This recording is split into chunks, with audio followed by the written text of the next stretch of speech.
students. Okay, so today we are going to discuss about inheritance. So what is inheritance? It's a very important concept in object-oriented programming language, and inheritance allow us to define a class in terms of another class. One class in terms of another class, and it provides the reusability of code. Functionality, the first implementation time. Okay, first implementation time. New class inherit the member of existing class. Okay, I am taking one example. Say I have class A. Class A is there and you want to inherit it. You want to get the property of class A in another class, say class B. So you are going to get the property of class A to class B. Okay. Now here the A is known as base class from where you are getting, and B is known as derived class. Use this concept, the idea, only if there is any is-or relationship. Use this concept only there is any is-or relationship. Otherwise, don't use it.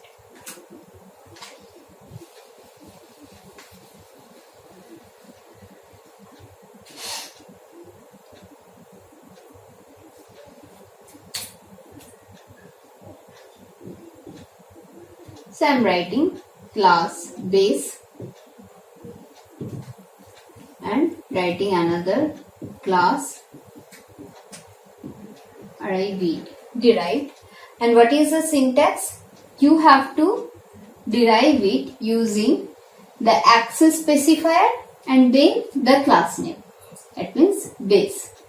You can use the access specifier either private,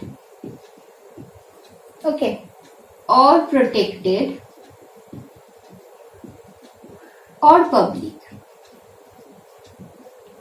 So you can inherit it either using private or protected or public. This is the syntax of inheritance.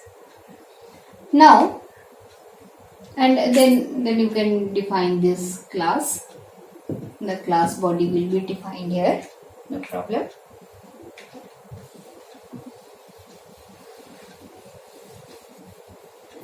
Now what is private, public and protected? Private. The private member, you know that it cannot be accessed outside of the class just using the dot operator. It cannot be used directly. And public, you know that it can be accessed outside of the class just using the dot operator. Say I have a OB and you are writing OB.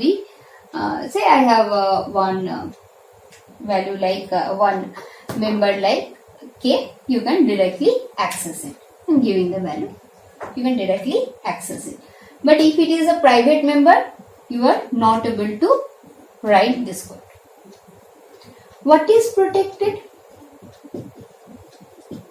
Protected is middle of these two. That means it has some property like private and it has some property like public.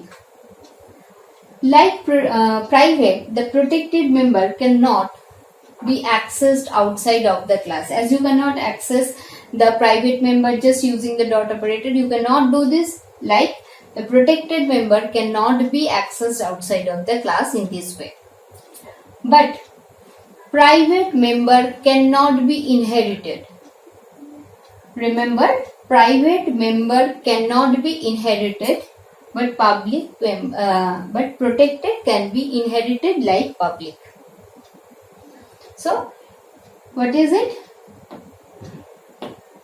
Private cannot be accessed, cannot be inherited. Access outside of the class? No. Inherited? No. Protected access outside of the class? No. Inherited? Yes. Public? Yes. Now you can understand. Private, both cross, tick, tick, tick.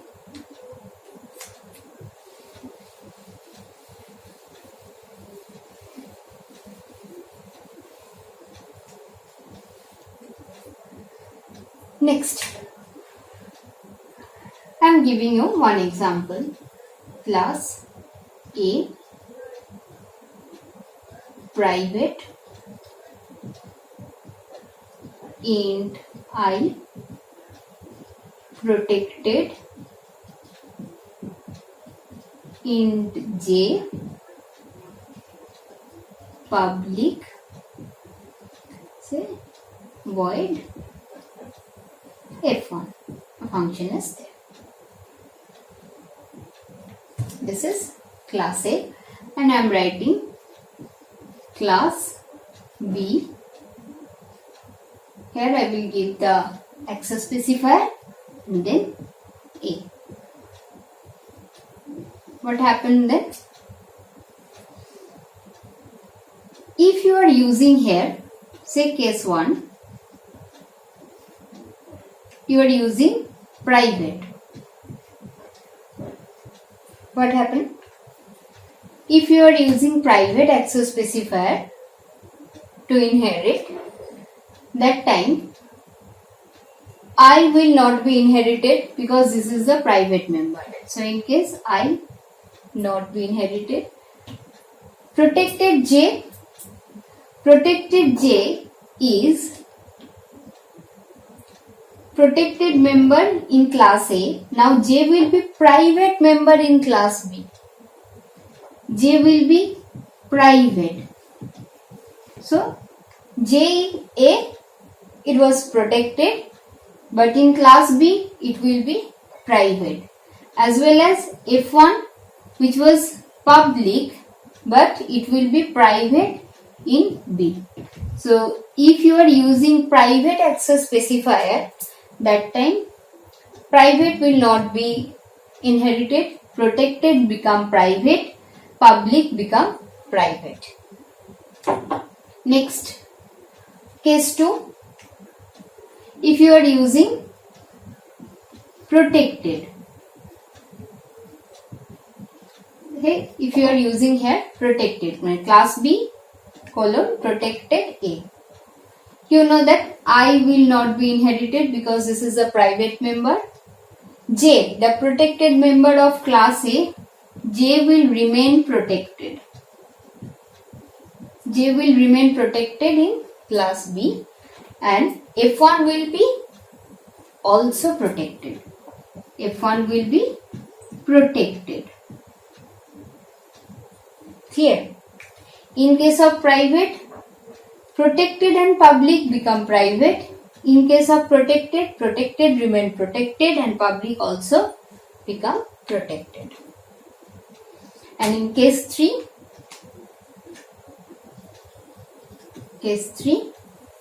if you are using public, protected remain protected, that means J remain protected and F1 will be public. Hope you can understand now.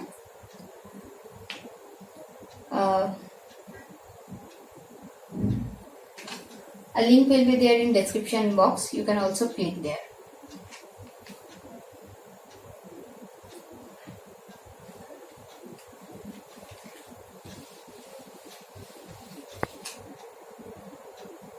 Now I am going to discuss how many types of inheritance we have in C++. We have single inheritance, number 2 multi-level inheritance, number 3 multiple inheritance, next hierarchical inheritance,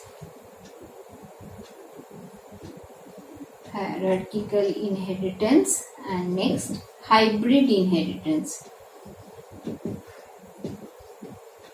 And hybrid inheritance. What is single inheritance? Say we have class A and we are getting this one. So only one derived class and one base class. This one is known as single inheritance. Number 2, multi-level inheritance. Multi-level inheritance. Multiple level will be there, more than one level. That means B. This is example of multi-level inheritance. 2. Multiple inheritance. The multiple inheritance is allowed in C++, but this is not allowed in Java. Whatever. So, what is the example of multiple inheritance? Multiple inheritance is more than one base class and this derived class. Say A, B, C. More than one base class and one derived class. This one is known as multiple inheritance. Next, hierarchical inheritance. Hierarchical inheritance is when we have one base class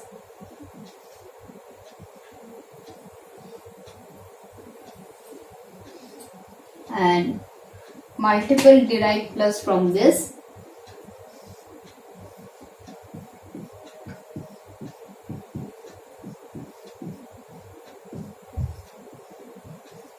This one is known as hierarchical inheritance.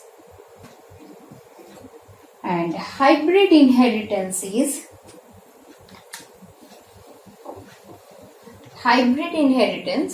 when you are getting more than one types of inheritance model in a single, then it is known as hybrid inheritance. It can be say A,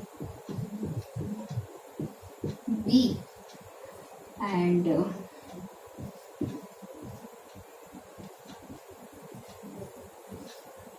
it can be one example of hybrid inheritance also. It can be anything. When we are getting when we are getting more than one types of inheritance, why it is hybrid? See here. If you see only A, B and D, this is multi-level. If you are only seeing that B, C and D, this is multiple and here it is single. So this one is also another example of hybrid inheritance. It can be anything. Okay. If you have any question, you can write it in comment box.